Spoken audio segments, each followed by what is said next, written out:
নমস্কার বন্ধুরা, আজ আবার চলে এসেছি নতুন আরেকটি নৈতিক গল্প নিয়ে। আজকের গল্প প্রজাপতির শিক্ষা।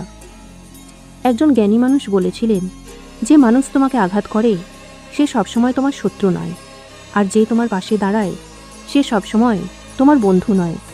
কেন বলেছিলেন জানো? তাহলে শোনো। একদিন একটি ছেলে বাগানে ঘুরতে ঘুরতে দেখল একটি প্রজাপতি তার কোকন থেকে বের হওয়ার চেষ্টা করছে। অনেকক্ষণ ধরে চেষ্টা করেও যখন সে বের হতে পারছিল না, তখন ছেলেটির খুব মায়া হলো।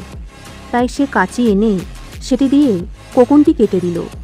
প্রজাপতিটি সহজেই বেরিয়ে এলো, কিন্তু তার ডানাগুলো ছিল দুর্বল, সে আর কোনোদিন উড়তে পারল না।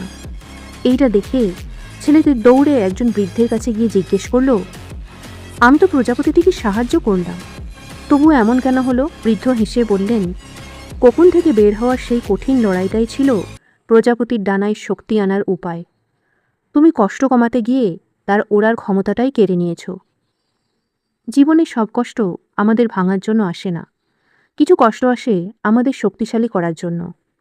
তাই প্রতিটি বাধাকে অভিশাপ ভেবো না, হয়তো সেই বাধাই তোমাকে এমন এক উচ্চতায় নিয়ে যাবে যা তুমি কোনোদিন কল্পনাও করনি। যে লড়াই তোমাকে আজ কাঁদাচ্ছে সেই লড়াইটাই হয়তো একদিন তোমাকে ডানা মেলে উড়তে শেখাবে।